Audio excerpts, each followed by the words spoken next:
सब आ गए हैं।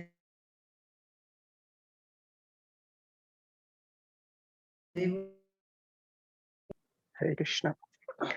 उस वक्त करीब 14 लोग थे माता जी। अभी कितने हैं? अभी 9 अभी 9 है। अच्छा 2 मिनट और वेट कर हाँ, दे। 2 मिनट।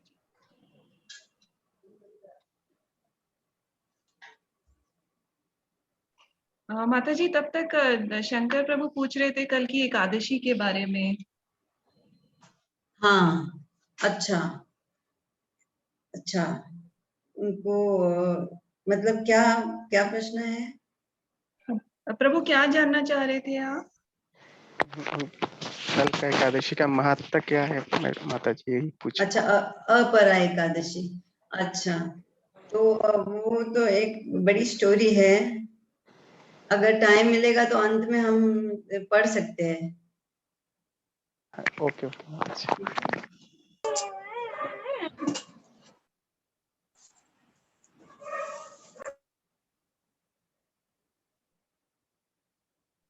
कर सकते हैं। अच्छा स्टार्ट करूं? हाँ 11 भक्त आ गए हैं। ठीक है तो हाँ तो मैं ये बोल रही थी कि हम भी जब शुद्ध नाम लेने लगेंगे, है भगवान का नाम जप करेंगे, हरे कृष्ण महामंत्र करेंगे, हरे कृष्ण कृष्ण कृष्ण हरे हरे, हरे राम राम राम हरे हरे निरंतर करते रहेंगे, तो धीरे धीरे हम शुद्ध नाम जब निकलेगा मुख से तो हमें भी उस दिव्य आनंद का स्वाद मिलने लगेगा। तो बलदेव पहले पर शुद्ध नाम इतना आसानी से आ नहीं सकता है। सबसे पहले हमें बलदेव की, बलराम जी का दूसरा नाम बलदेव भी है। वो राम, उनका नाम राम है क्योंकि वो बहुत बलवान है, इसलिए उनको बलराम बोलते हैं। तो बलदेव जी की कृपा के बिना, बलदेव जी की कृपा के बिना हमें भक्ति नहीं मिल सकती। तो सबसे पहले उनकी कृपा होनी जरूरी है, हम किसी के पास जा ही नहीं सकते उनकी कृपा के बिना। तो और कृष्ण की सेवा में जो भी चीजें यूज होती है बाकी, जैसे म्यूजिकल इंस्ट्रूमेंट्स, करतार, मृदंग, घंटा जैसे वाद्य यंत्र, ये सभी कुछ बलराम जी के ही विस्तार है। हर रूप से, हर भाव से भगवान बलराम जी कृष्ण की सेवा में लगे रहते हैं। तो जब वे भौतिक संसार में भी आते हैं तो पहले जैसे कृष्ण लीला में हुए थे 5000 साल पहले जब कृष्ण आए थे, तो अब जब कृष्ण तो तभी बलदेव जी पहले आए। और जैसे रामायण में लक्ष्मण जी ही बलराम जी है, तो उस टाइम में वे छोटे भाई बनकर आए थे, तो हमेशा राम जी का सुनना पड़ता था कि वो कुछ बोल नहीं सकते थे क्योंकि राम जी बड़े भाई है।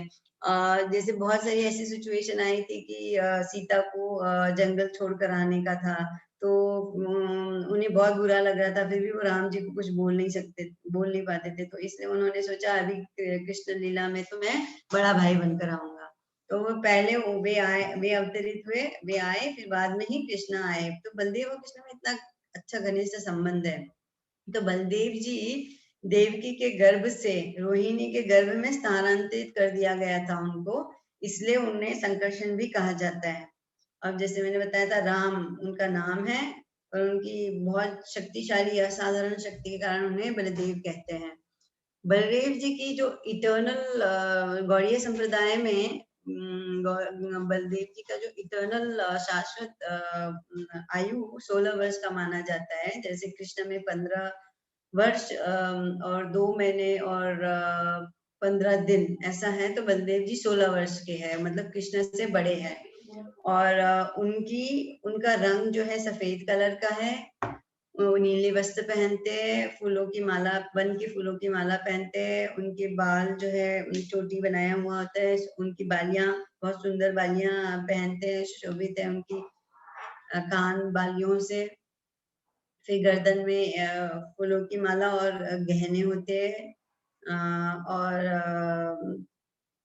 उनकी जो बाजुआएं हैं उसमें बाजू बंद होता है, कंगन पहनते हैं, अलंकृत होते हैं कंगन से, फिर पैरों में पायल भी पहनते हैं।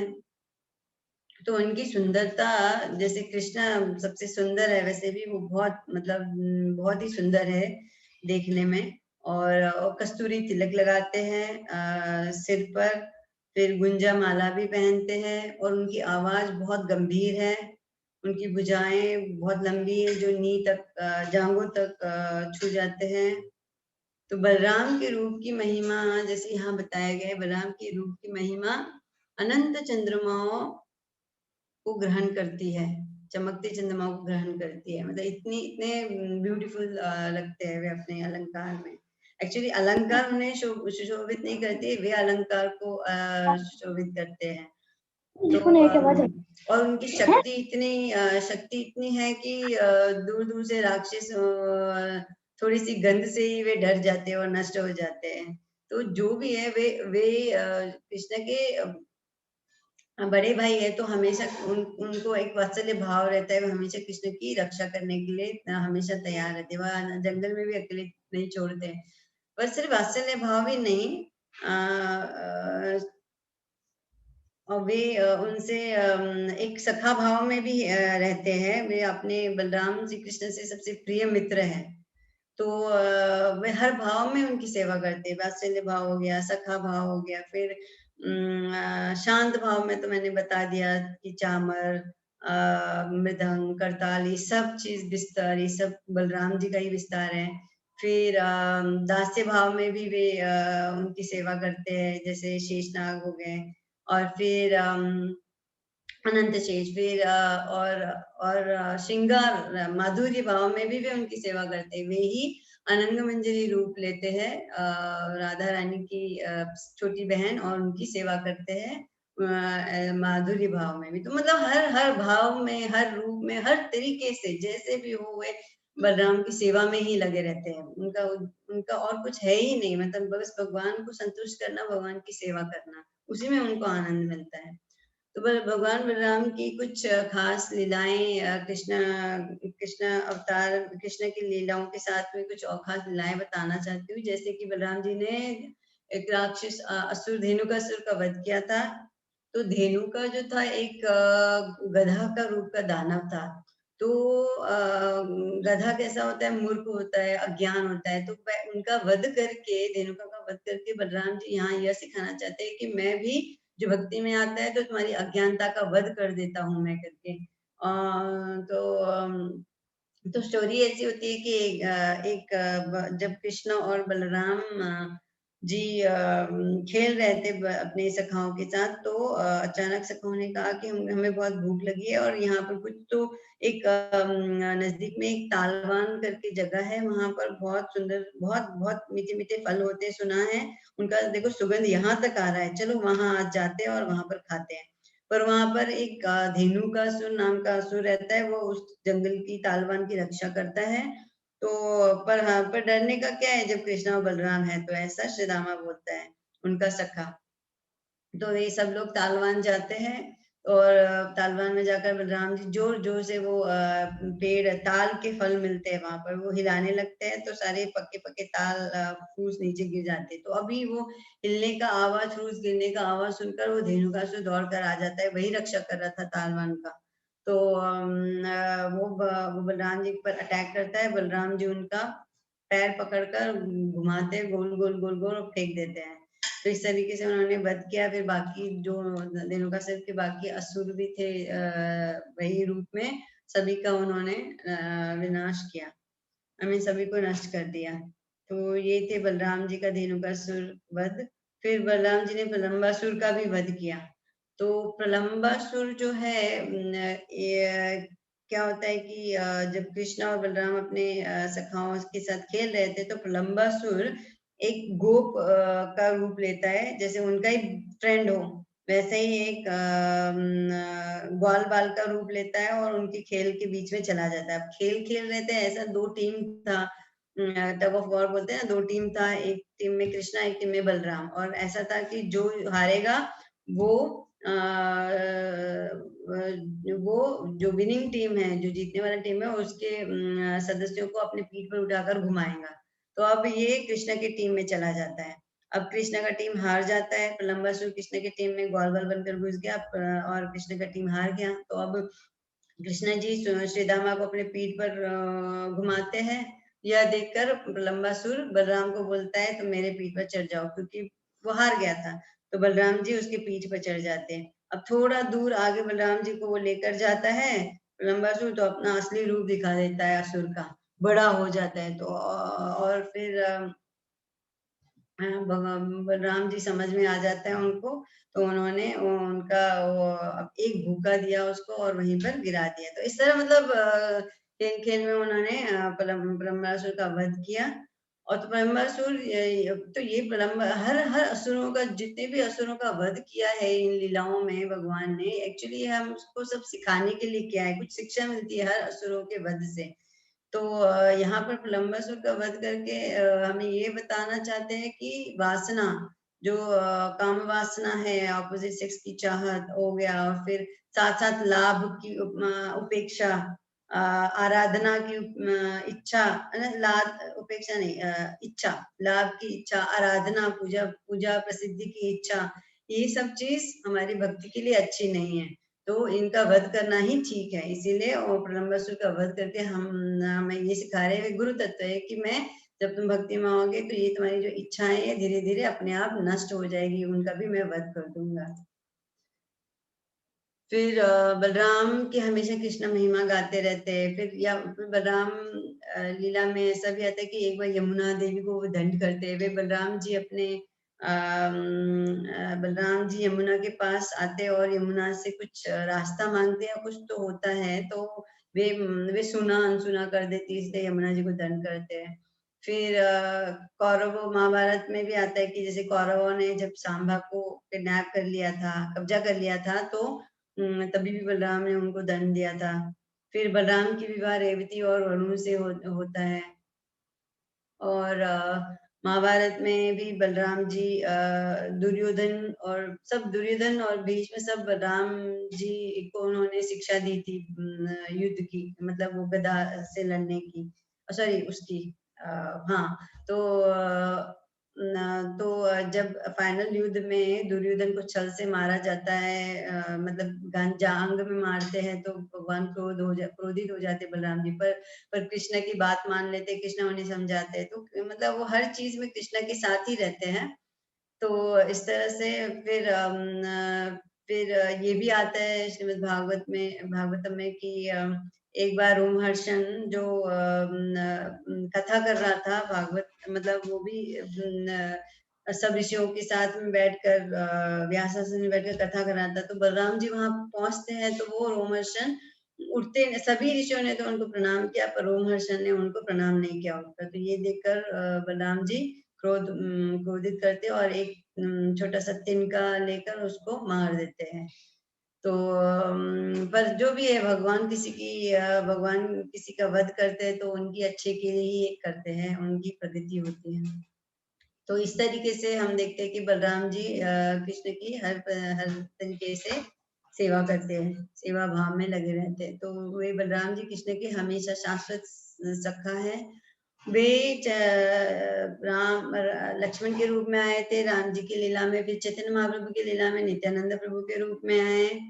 तो हमें हमेशा याद रखना चाहिए कि जो बलराम जी है, जो नित्यानंद प्रभु है, वे आध्यात्मिक गुरु है हमारे, वे ही गुरु तत्व है। उनसे हमेशा प्रार्थना करनी चाहिए हमारी स्पिरिचुअल लाइफ के लिए, आध्यात्मिक लाइफ के लिए, क्योंकि वे ही बलराम जी ही गुरु के प्रतिनिधि हैं।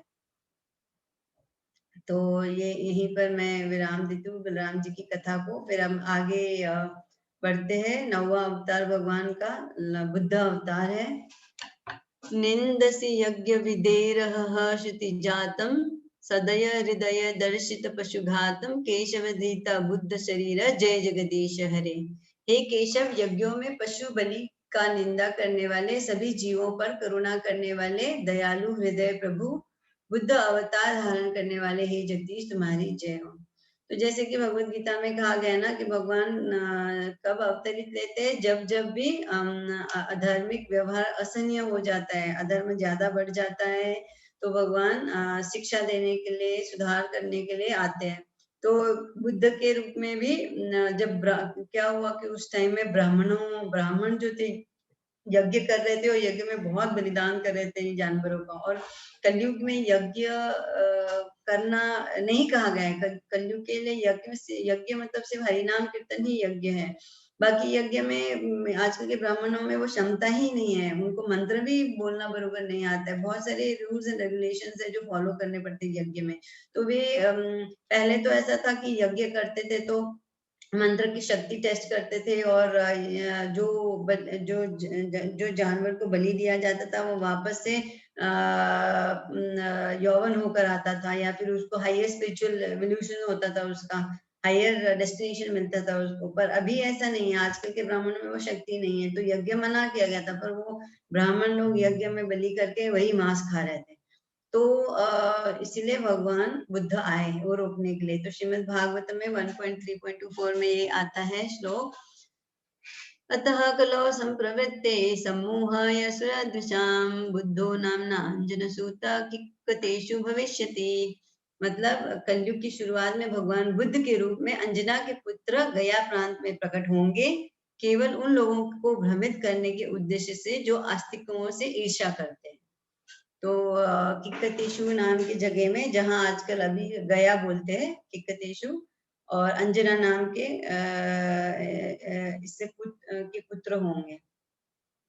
तो प्रभुपाद अपने इस श्लोक इस 1.3.24 के पर्पट में प्रभुपाद बोलते हैं कि भगवान, वे कहते हैं भगवान बुद्ध भगवान के व्यक्तित्व के एक शक्तिशाली अवतार गया प्रांत में अंजना के पुत्र के रूप में प्रकट हुए, और उन्होंने अहिंसा की अपनी अवधारणा का प्रचार किया और वेदों में स्वीकृत पशु बलि का भी खंडन किया। जिस समय भगवान बुद्ध प्रकट हुए उस समय सामान्य रूप से लोग नास्तिक थे और किसी भी चीज के लिए पशु मांस पसंद करते थे। वैदिक यज्ञ के आग्रह पर प्रत्येक स्थान को व्यवहारिक रूप से बूचर खाने में बदल दिया गया था और पशु हत्या को असीमित रूप से शामिल किया गया था। उन्होंने उपदेश दिया कि वे वेदों के सिद्धांतों में विश्वास नहीं रखें और पशु हत्या को बंद कर दें। तो बेसिकली प्रभुपाद यही कह रहे हैं कि पशु हत्या को बंद कर दो, अहिंसा फॉलो करो, और वेदों को मानने की जरूरत नहीं है। तो ऐसा उन्होंने बात। पर अक्सर हम देखते हैं कि ये जो बुद्धा के इनकारनेशन है, अवतार है, आदि बुद्धा और गौतम बुद्ध में कंफ्यूजन होता है। तो जो आदि बुद्ध है वो महाविष्णु के अवतार है, पर गौतम बुद्ध एक मानव है, एक मतलब इसमें कंफ्यूज नहीं होना चाहिए। जो आदि बुद्ध अवतार भगवान विष्णु के, वो क्राइस्ट एरा के BC 1800 साल ईसा पूर्व आए थे, और जो ये गौतम बुद्ध है वो 500 साल पूर्व आया था। तो पहले जो अवतार बुद्ध के जो अवतार है, उन्होंने अहिंसा का दर्शन दिया, बताया, सिखाया, फिलोसॉफी सिखाया। उन्होंने कहा कि ठीक है, रीति रिवाजों को मत मानो, अनुष्ठानों को सब छोड़ दो, पर जानवरों के प्रति दयालु बनो। पर उन्होंने ऐसा नहीं, विष्णु के अवतार होने के कारण उन्होंने ऐसा तो नहीं कहा कि ईश्वरहीन दर्शन को स्थापित नहीं किया। उन्होंने बस ये बोला कि ठीक है, वेदों को मत मानो, अहिंसा मत करो और जानवर हो। पर जो बुद्धिस्ट के जो ग्रंथों में आता है, वो उनके ग्रंथों के हिसाब से अंजना जो थी, अंजना कोलिया वंश का राजा था, उनकी 2 बेटियां थी, और दो बेटियों में से एक बेटी का नाम था माया। उस माया ने आज के वर्तमान नेपाल में लुम्बिनी में सिद्धार्थ गौतम को जन्म दिया, शाक्य मुनि गौतम, और उनके पिता का नाम था शुद्धोधन। तो गौतम बुद्ध ने, ये जो गौतम बुद्ध है वही बिहार राज्य में बोध गया में जाकर उसने ज्ञान प्राप्त किया, एनलाइटमेंट जिसको बोलते हैं। तो ये जो जगह है, यहीं पर भगवान बोध गया में ही, मतलब गया प्रोविंस में ही ओरिजिनल आदि बुद्धा ने भी अवतार लिया था, जन्म लिया था। तो वो भी वहीं जाकर, सिद्धार्थ गौतम भी वहीं जाकर उसने एनलाइटमेंट लिया। तो ये गौतम बुद्ध जो थे, वे एक राजकुमार थे जो आत्मज्ञान प्राप्त करने के लिए तपस्या किया। उन्होंने घर छोड़ दिया और वे बोध गया जाकर उन्होंने वहां पर एनलाइटमेंट मिला, और उन्होंने निर्वाणा का सिद्धांत स्थापित किया। निर्वाणा, उन्होंने कहा कि इस दुनिया में बहुत पीड़ा है, इन पीड़ाओं से मुक्त होना है, और तो निर्वाण अचीव करना पड़ेगा, और मतलब पीड़ाओं से मुक्त। और इस तरह उन्होंने ईश्वरहीन तरीका विकसित किया। मतलब ईश्वर निर्वाणा का मतलब यही है कि कुछ कुछ हमको ये जो cycle of birth and death है, जन्म मृत्यु, उससे निकल जाना है। पर ईश्वर है नहीं, ऐसा उन्होंने यही सिद्धांत बताया। तो इस तरह बुद्धिस्ट उन्हीं के नाम से बुद्धिस्ट रिलीजन भी बना। श्रील प्रभुपाद कहते हैं परपट में कि कलयुग के कम बुद्धिमान पुरुष जिन्हें ईश्वर में कोई विश्वास नहीं था ने उनके सिद्धांत का पालन किया, और कुछ समय के लिए उन्होंने नैतिक अनुशासन और हिंसा में प्रशिक्षित किया गया। ईश्वर प्राप्ति के मार्ग पर आगे बढ़ने के लिए प्रारंभिक कदम उठाया। उन्होंने नास्तिकों को बहकाया, क्योंकि उनके सिद्धांतों का पालन करने वाले ऐसे नास्तिक भगवान में विश्वास नहीं करते थे, लेकिन उन्होंने भगवान बुद्ध में अपना पूर्ण विश्वास रखा। उन नास्तिकों ने भगवान बुद्ध में तो पूर्ण विश्वास रखा, तो जो स्वयं भगवान के अवतार थे। तो इस प्रकार बेसिकली प्रभुपाद बोलते हैं कि I made Buddha made faithless faithful, मतलब जो अविश्वासियों को भगवान बुद्ध के रूप में भगवान में विश्वास करना सिखाया इनडायरेक्टली बुद्ध ने। फिर समय के साथ दोनों बुद्ध विलीन हो गए। शंकराचार्य जी ने अपना मायावाद दर्शन फैला दिया, तो बुद्ध धर्म थोड़ा का उदय जो है कम हो गया, पतन होने लगा। तो बाद में पर बाकी आचार्य आए, तो उन्होंने अपने वैदिक दृष्टिकोण को सुधार लाने के लिए, जैसे विष्णु स्वामी ने शुद्ध अद्वैत का प्रचार किया, फिलोसफी का, रामानुजाचार्य ने विशिष्ट अद्वैत का, निम्बार्क में अद्वैत का, माधव ने द्वैत, माधवाचार्य ने द्वैत का। फिर अंत में चैतन्य महाप्रभु आए और उन्होंने अचिंत भेदाभेद की दर्शन स्थापना की। तो इस तरह हमें चैतन्य महाप्रभु को फॉलो करना चाहिए, क्योंकि वो सब दर्शनों का, सब फिलॉसफी का एक बोलते ना कॉन्क्रीट फाइनल स्टैम्प है। फिर हम आगे बढ़ते हैं। आज दशावतार में आखिरी अवतार भगवान कल्कि का।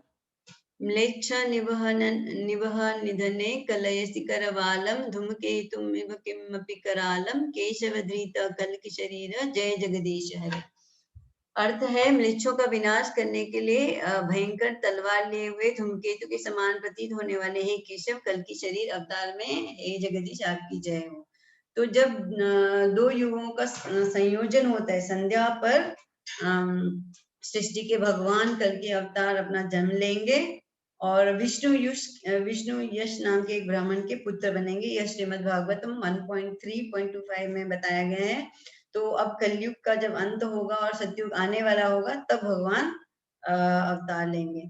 फिर भागवतम 12.2.18 में यह भी बताया गया है कि वह संबाला गांव में आएंगे।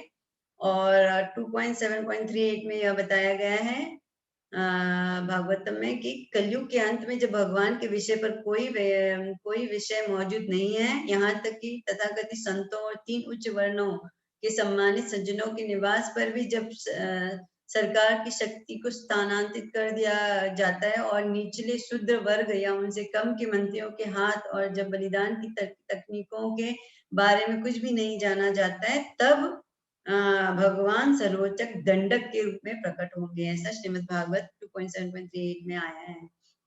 और फिर पद्म पुराण में आता है 6.2.242 में कि वो जो ब्राह्मण थे विष्णु यश, वे एक्चुअली स्वयंभू मनु के अवतार है। फिर कल्कि पुराण 3.9 में आता है कि परशुराम जो है कल्कि के टीचर होंगे, गुरु होंगे। भगवान कल्कि को टीचिंग देने के बाद में, प्रशिक्षण करने के बाद में उनका मिशन क्या होगा यह बताते हैं। तो मैं रीड करती हूँ। तो परशुराम जी कहते हैं, आपने मुझसे तीर चलाने की कला सीखी है, मतलब कल्कि अवतार ने तीर चलाने की कला सीखी है। आप सुखदेव गोस्वामी से दिव्य ज्ञान ग्रहण करेंगे और आपको भगवान शिव द्वारा एक शक्तिशाली हथियार से सम्मानित किया जाएगा। इसके बाद आप श्रीलंका के सिंहला, मतलब श्रीलंका के द्वीप से पद्मा नाम की महिला से शादी करेंगे। आपका मिशन सनातन धर्म को फिर से स्थापित करना है। इसके बाद आप पूरी दुनिया को जीतने के लिए निकलेंगे और उस विजय के दौरान आप कई पापी राजाओं को हरा देंगे जो कली के प्रतिनिधि हैं। आप बौद्ध धर्म के अनुयायियों का भी सफाया कर देंगे और अंत में आप देवापी और मारू को दुनिया पर शासन करने की जिम्मेदारी सौंप देंगे। तो इस तरह हाँ, फिर श्रीमद् भागवतम, मतलब ये सब भविष्य में अब क्या, कब, जब कल की अवतार आने वाले हैं, यही सब श्रीमद् भागवत में बताया गया है। और यह भी बताया गया है कि भगवान अपनी श्रीमद् भागवत में 12.2.19 में आता है कि भगवान कल्कि की गतिविधियों का वर्णन इस प्रकार है। भगवान कल्कि ब्रह्मांड के भगवान अपने तेज सफेद घोड़े देवदत्त पर चढ़ेंगे और हाथ में तलवार लेकर अपने 8 रहस्यवादी ऐश्वर्यों और भगवान के 8 विशेष गुणों का प्रदर्शन करते हुए पृथ्वी पर यात्रा करेंगे। अपने अप्रतिम तेज का प्रदर्शन करते हुए बड़ी तेजी से सवारी करते वह उन लाखों चोरों को मार डालेगा जिन्होंने राजाओं के रूप में पोशाक पहनने का साहस किया। तो यही सब भविष्य श्रीमद् भागवत में आता है। फिर कल्कि पुराण में ये भी बताया गया है कि भगवान कली के खोज में उस जगह पर जाता है जहाँ कली रहते हैं, जैसे पसंदीदा स्थानों, जैसे कैसे जुआ नशा जहाँ होता है, अवैध सेक्स या बूचड़ खाने, ऐसे में जाते हैं और वहां पर कल्कि को पकड़ लेते हैं। फिर इस तरह कल्कि सभी बुरे लोगों का कल्कि के अवतार सभी बुरे लोगों का नाश कर देगी। फिर कल्कि पुराण 24.8 में राजा शशिध्वज की रानी कहती है कि आप आने से, आपके आगमन से लाभ ही लाभ है। इस दुनिया में आप प्रकट होने के कारण भक्तों की प्रतिष्ठा बहाल हो गई है। ब्राह्मण एक बार फिर अपने कर्म कांडों में संलग्न है, देवता सुरक्षित महसूस करते हैं, जल्द ही सतयुग शुरू होगा। मतलब अब भगवान आ गए तो सतयुग शुरू होगा, धार्मिक सिद्धांतों का पालन किया जाएगा और कली सुस्त हो जाएगी। फिर भगवान कल्कि के द्वारा सभी राजकों और शासकों को हटाया जाता है। सनातन धर्म की स्थापना होती है, आध्यात्मिक प्रक्रिया चालू हो जाती है, नास्तिक धर्म को समाप्त कर दिया जाता है। फिर भगवान अपने गांव संभाला वापस लौट आते हैं। फिर कल्कि पुराण में आगे आता है कि वे 1000 वर्ष तक निवास करते हैं वहां, अपने रिश्तेदारों, पुत्रों, भाइयों, सहयोगियों के साथ। फिर कल्कि अपने आध्यात्मिक निवास स्थान पर चले जाते हैं। तो देवता लोग, कल्कि पुराण में आता है, देवता लोग उनसे प्रार्थना करते हैं कि आप अपने आध्यात्मिक निवास स्थान पर लौट जाइए। तब भगवान अपने 4 शक्तिशाली पुत्रों को बुलाते हैं, उनको राज्य सौंप देते हैं और फिर वे वापस चले जाते हैं। इन 10 रूपों में अवतार लेने वाले हे जगदीश आपकी जय हो। तो इस कलयुग, यह जो कलयुग है ना, हम इस कलयुग की स्पेशल कलयुग माना जाता है क्योंकि इस कलयुग में साक्षात कृष्ण साक्षात माँ चैतन्य महाप्रभु बनकर इस जगत में आए। 531 साल पहले बंगाल में नादिया जिले में मायापुर स्थान में वे प्रकट हुए और भगवान ने विभिन्न नामों में, भगवान के विभिन्न नामों में शास्त्र के अनुसार उन्होंने कहा हरे कृष्ण कृष्ण कृष्ण हरे हरे, हरे राम राम राम हरे हरे। यही सबसे बड़ा महामंत्र है और उन्होंने प्रमाणित भी किया। इसीलिए मैं आप सबसे विनती करती हूँ कि आप भी रोज इसका, यह महामंत्र का गान कीजिए और जप जरूर कीजिए, क्योंकि और कोई तरीका नहीं है, और कोई तरीका नहीं, और कोई तरीका नहीं। हरे नाम एव केवलम, कलो नास्तेव नास्तेव नास्तेव गतिरन्या। मतलब कलयुग से निकलने का और कलयुग में और कोई तरीका है ही नहीं भगवान की प्राप्ति का। बस एक ही तरीका है, हरे नाम हरे नाम हरे नाम। मतलब हरि का नाम लो, हरि का नाम लो, हरि का नाम लो, बस यही यज्ञ है हमारे लिए। तो यहीं पर आज दशावतार समाप्त करती हूँ। अगर आपकी कोई भी प्रश्न हो तो आप कर सकते हैं।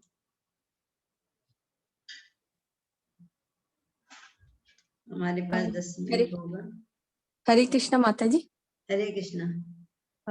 माता जी, मेरे को एक सवाल बहुत दिनों से हो रहा है। मेरे हस्बैंड और फैमिली रामकृष्ण मठ से दीक्षित है सभी। तो शादी के बाद मुझे भी इनिशिएशन दिया गया है। तो मैं वैसे तो गुरुजी का पूजा पाठ करती हूँ, मगर जो मंत्र मुझे मिला है, बीज मंत्र, मैं उससे ज्यादा मैं हरे कृष्णा का जाप करती हूँ। तो मुझे कभी कभी दिल में मुझे ऐसा डाउट होता है कि मैं सही कर रही हूँ, क्या कर रही हूँ, क्योंकि आपको गुरु का भी मानना चाहिए जो हर कहीं लिखा है। तो आप मुझे बता सकते हैं कि मैं गलत कर रही हूँ, क्या कर रही हूँ? हाँ, जैसे देखो, एक चीज है, सबसे पहले तो गुरु जो है, गुरु हम उसी को मान सकते हैं जो शास्त्रों के हिसाब से और जो पहले अपने आचार्य हुए हैं उनके हिसाब से उनके दिए गए पद पर जो चलता है वही गुरु है। और हमको 4 संप्रदाय बताए गए हैं जो वैलिड है। इन्हीं 4 संप्रदाय में से जो गुरु आते हैं वही वैलिड माने जाएंगे। तो अब जैसे बलि महाराज का मैंने उदाहरण दिया था कि कैसे बलि महाराज ने शुक्राचार्य जो उनके गुरु थे, उनके गुरु ने उनको विष्णु को खुश करने से मना किया। विष्णु को दान चाहिए था बलि महाराज से, उन्होंने मना किया, तो बलि महाराज ने अपने गुरु का त्याग कर दिया। ऐसा गुरु नहीं चाहिए जो हमको भगवान से ना जुड़ाता हो, जो भगवान से दूर करता हो, वो गुरु नहीं है। वो भौतिक गुरु मतलब ऐसे गुरु या तो हमको उसे भौतिक प्रगति में आगे बढ़ाने की कोशिश करेंगे, या फिर कुछ तांत्रिक गुरु भी होते हैं, जो तामसिक गुरु भी। देखो तीन प्रकार, हर एक चीज 3 गुण से होती है, सतो, रजो और तमो। हमको सात्विक गुरु होने चाहिए। जो सात्विक गुरु वो होते हैं जो भगवान की ओर हमें लेकर जाते हैं, और बाकी राजसिक गुरु वो होते हैं जो हमें भौतिक संसार में कैसे बेस्ट एंजॉयमेंट करना वो सिखाते हैं। और तामसिक गुरु तो वो होते हैं जो हमको इग्नोरेंस में ही लेकर जाते हैं, तांत्रिक मंत्रिक होते हैं ना वो सब। तो आपको सबसे इम्पोर्टेंट चीज है ये, अगर 4 संप्रदाय में से है तो ही आपको वो गुरु एक्सेप्ट करना चाहिए। अगर फिर भी आपकी शादी हो गई, आपकी फैमिली से गुरु मंत्र मिला, कुल गुरु बोलते हैं, पर ठीक है, अब आपकी फैमिली को बिगाड़ना नहीं है, टेंशन नहीं करना है, तो आप रहने दीजिए। पर मन ही मन आप इम्पोर्टेंट है कि आप हरे कृष्ण महामंत्र का जप करिए। ये बहुत जरूरी इम्पोर्टेंट है। धीरे धीरे ये जप करते करते आपको सही क्या है गलत क्या है खुद अपने आप समझ में आएगा। ऐसा नहीं कि मैं बोल रही हूँ या कोई और बोल रहा है इसलिए आपको एक्सेप्ट करना है। आपको खुद अंदर से देखो, परमात्मा सबके हृदय में स्थित है। वो परमात्मा खुद ही शिक्षा देंगे अंदर से। परमात्मा को चैत्य गुरु कहा जाता है, सबसे पहले गुरु तो वही है। तो वही आपको अंदर से शिक्षा देंगे कि क्या सही है क्या गलत है। इसलिए आप हरे कृष्णा महामंत्र का जप मत छोड़िए, चाहे कैसी भी कंडीशन हो, कुछ भी हो। अगर वो गुरु सच्चा होगा तो आपको बोलेगा हाँ ठीक है यही मंत्र करो, अगर नहीं तो फिर मतलब क्या बोलूं तो आपको भगवान जरूर हेल्प करेंगे, अंदर से परमात्मा जरूर सहायता करेंगे। हरे कृष्ण माता तो वो रामकृष्ण संप्रदाय जो है, रामकृष्ण संप्रदाय नहीं है, वो एक मिशन है। अब वो जो मिशन है वो जहां तक मुझे मालूम है वो अद्वैत फिलॉसफी मानते वो ये और अद्वैत फिलॉसफी मतलब ये कहता है कि तुम भी ब्रह्मा, मैं भी ब्रह्मा, ये भी ब्रह्मा, वो भी ब्रह्मा, सब कुछ ब्रह्मा, हम सभी भगवान है। अगर हम सभी भगवान होते तो जन्म मृत्यु के जरा साइकिल में क्यों पड़ते, अरे इतना दुख क्यों भोगते, और ये सब क्यों होता। अगर ये इल्यूजन ही है तो हम निकल क्यों नहीं पाते इल्यूजन से। माया बड़ी कि भगवान बड़ा है? भगवान बड़ा है ना, भगवान के कंट्रोल में माया रहती है। इन लोग अगर माया बड़ी है तो फिर अगर हम भगवान है तो माया से क्यों नहीं निकल पा रहे। रामकृष्ण मिशन वाले ये बोलते हैं कि हम सब भगवान ही हैं। अगर हम भगवान है, हम भी ब्रह्मा है, तो हम माया से क्यों नहीं निकल पा रहे। हम बड़े हैं, फिर तो भगवान बड़ा है ना माया से। तो ये सब सिद्धांत ये सब कंफ्यूज करने के लिए ये एक चैतन्य महाप्रभु कहते हैं सबसे बेकार तो मायावादी फिलॉसफी है, और वे मायावाद फिलॉसफी फॉलो करते हैं। मायावाद मतलब इससे तो बुद्धिस्ट बेटर है, वो तो सीधा नास्तिक है, बोलते हैं भगवान को नहीं मानते। पर ये मायावाद तो ऐसे है पीछे मतलब खुद को भगवान बोलते हैं, धोखा दे रहे हैं। वो सबसे धोखेबाज धर्म वही है। धन्यवाद माता जी। हरे कृष्ण। हरे कृष्ण। माता जी, आशुतोष प्रभु का क्वेश्चन है कि प्रभुपाद ने जो अभेद भेद कॉन्सेप्ट आपने लेक्चर में मेंशन किया उसको थोड़ा समझा दीजिए। अभेद भेद तत्व वो तो बहुत मतलब समझने का बेसिकली ऐसा हुआ ना, जैसे अभी मैंने अद्वैतवाद की बात बताई थी, मायावाद। अद्वैतवाद की शंकराचार्य जी आए और उन्हें कहा कि अद्वैत मतलब दो कोई नहीं है, एक ही है, वो सब ब्रह्म है, हम भी ब्रह्म, ये अद्वैतवाद है। फिर बाद में आया द्वैत, मतलब कि तुम ब्रह्म अलग, हम अलग, हम जीव है, हम अलग है। फिर द्वैत, फिर ऐसे बाकी भी फिलोसफी आई द्वैत अद्वैत करके, और विशिष्ट अद्वैत तो बहुत लंबा है। पर अचिंत्य, फिर अंत में महाप्रभु आकर बोलते हैं कि अचिंत्य भेदाभेद। अचिंत्य मतलब कि हमारे चिंतन से जो परे है, हम ये समझ नहीं पाएंगे कि कैसे भगवान और हम अलग हैं, एक होते हुए भी अलग है। कैसे? अचिंत्य भेद अभेद, अभेदाभेद मतलब भेद भी है और अभेद भी है। तो तो भेद क्या है, अभेद क्या है? अभेद ये है कि भगवान में जो सारे हम भगवान के अंश हैं, मैंने समझाया था आपको कल की क्लास में। तो भगवान के अंश होने के कारण हम में सारे गुण जो भी है वह भगवान में जो भी है वह सारे हम में भी है। जैसे आप समुद्र में से एक बूंद पानी ले ले तो वो एक बूंद पानी में वही गुणत्व होता है जो समुद्र में है, मतलब उसका मिनरल क्वांटिटी, उसका सॉल्टीनेस जो होता है, नमक जो जितना होता है वो सेम होता है, कोई फर्क नहीं। पर समुद्र समुद्र है, क्वांटिटी में बड़ा है, और बूंद बूंद है। वैसे हम अंश है, तो हम एक बूंद की जैसे भगवान समुद्र है।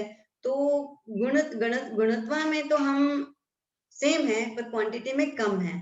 तो ये हमारा भेद हुआ। अभेद क्या है? अभेद ये है कि हम भगवान के जैसे, गुण में भगवान के जैसे हैं।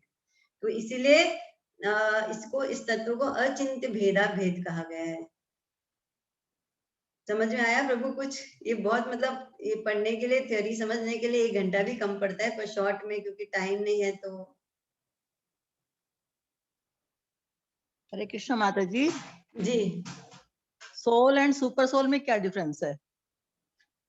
सोल अंश है और सुपर सोल परमात्मा है। परमात्मा शिरोदक्षाई विष्णु ही परमात्मा है। तो ऐसा वेदों में आता है कि हमारे हृदय में एक, जैसे एक पेड़ में एक उदाहरण दिया जाता है कि जैसे एक पेड़ में 2 पक्षी है, एक पक्षी आत्मा है तो दूसरा परमात्मा है। जो परमात्मा जो है, दोनों है हमारे हृदय में। तो परमात्मा जो है वो जो जीव, जो सोल है, जो आत्मा जो भी आत्मा इच्छाएं करती है, डिजायर्स करते हैं, उन डिजायर्स को पूरा करता है। तो वो सिर्फ एक साक्षी के रूप में वहां बैठा हुआ है परमात्मा। वो देख रहा है कि ये सोल की क्या क्या डिजायर्स हो रही है और ये क्या क्या करता है। बस एक साक्षी के रूप में वहां पर बैठा हुआ है, और वो उससे ज्यादा और कुछ नहीं करते भगवान। पर करवाने वाले भी भगवान ही है। करता मतलब हमारे बस में सिर्फ एक ही चीज है, वो है इच्छाएं। इच्छा शक्ति जो है वो बस हमारी होती है, इसके सिवा हमारा कुछ भी नहीं। ये शरीर भी नहीं है, ये कुछ भी नहीं है। बस ये जो इच्छा शक्ति है जो आत्मा के साथ में जुड़ी हुई है वही हमारी है, और कुछ भी नहीं है। तो भगवान हमारी इच्छाओं को पूरी करने के लिए हमारे से तो ये हम एक आंख झपकते हैं ना, उसका भी एक देवता है। बातें कर रहे हैं, उसकी भी एक देवता है। कुछ भी जो भी एक्शन हो रहा है, डाइजेशन के लिए भी एक अग्नि देवता है। हर एक चीज हमारे शरीर में जो हो रहा है वो सब देवता ही लोग ही कर रहे हैं। अगर मैं आपसे बात कर रही हूँ तो भी देवताओं की कृपा से ही कर रही हूँ। अगर आप सुन रहे हैं वो भी, कान के लिए भी एक देवता असाइन किए गए कि इसका फंक्शनिंग बरोबर होना चाहिए। तो कुछ भी हम कर नहीं रहे, हमारे से हो नहीं रहा। हमारे साथ, हमारे पास सिर्फ एक ही चीज है, इच्छा होती है हमारी, तो वो पूर्ति करते, सब भगवान ही करने वाले करता है। और साक्षी भी परमात्मा ही है। तो फर्क यही है, वो पूर्ण है, एब्सोल्यूट है, हम अंश है। ओके, हरे कृष्ण। हरे कृष्ण। हरे कृष्णा माता जी। हरे कृष्णा प्रभु जी। प्रभु जी हाँ बोलिए, 1 मिनट है, बोलिए। जी आज एक संशय हो गया। हमने तो पढ़ा भी था यही कि गौतम बुद्ध ही थे जो कि इनको बोध गया में इनको ज्ञान की प्राप्ति हुई थी। प्रभु जी मैंने भी प्रभुपाद ने वो जो मैंने श्रीमद् भागवत में एक श्लोक बताया था ना, तो उसके परपट में आता है, प्रभुपाद जी ये कहते हैं कि बुद्धिस्ट ग्रंथों के हिसाब से ऐसा बताया गया है कि अंजना का 2 पुत्रियां थी, और उनमें से एक पुत्री माया के पुत्र, माया की जो पुत्र हुआ वो गौतम बुद्ध लुम्बिनी में हुआ। पर श्रीमद् भागवत के एक स्पेशल श्लोक में ये आता है कि ये अंजन के पुत्र है, और लुम्बिनी में नहीं पैदा हुए थे, गया के प्रोविंस में जन्म होगा। किक्कतेशु करके नाम है, किक्कतेशु वो गया का प्रोविंस है, वहां होता है। तो ये कंफ्यूजन, ये सबको कंफ्यूजन था, मुझे भी पहले था। तो बाद में समझ में आया कि नहीं, ये जैसे पहले कपिल देव आए थे, भगवान कपिल देवहूति के पुत्र बनकर आए थे। बाद में कोई कपिल आ गया ऋषि करके, और लोग कंफ्यूज हो गए कि यही कपिल वो कपिल है, और ऐसा वैसा करके। तो टाइम के साथ में ये सब हो जाता है। अच्छा अच्छा।